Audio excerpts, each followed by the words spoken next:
आज मैं आप लोगों को बेटी के विवाह का गीत सुना रही हूँ।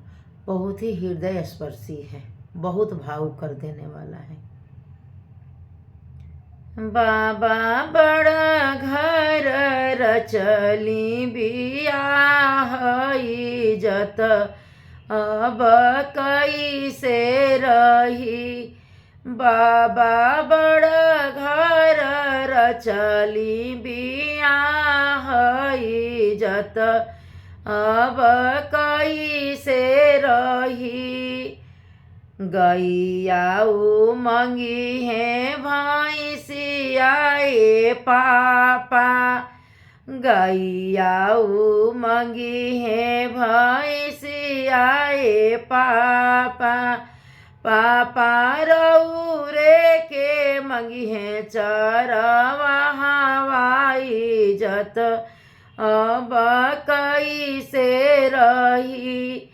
पापा रौरे के मंगी है चरवा इज्जत अब कैसे रही।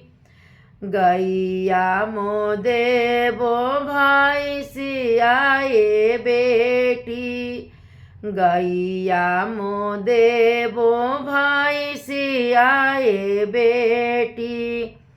बेटी हम ही बनब चरवा इज्जत अब वही से रही। बेटी हम ही बनब चरवा इज्जत अब वही से रही। चाचा बड़ घरे रचली बियाह इज्जत अब कैसे रही। भैया बड़ घर रचली बियाह इज्जत अब कैसे रही। करवाऊ मंगी है जिपिया भैया, करवाऊ मंगी है जिपिया चाचा। चाचा रौरे के मंगी है ड्राइवर इज्जत अब कैसे रही।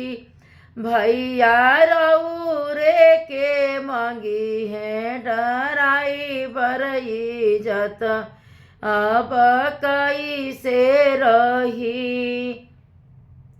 करवा मो देबो जिपिया बेटी, करवा मो देबो जिपिया बहिना। बहिना हम ही बनब ड्राइवर इज्जत अब वही से रही।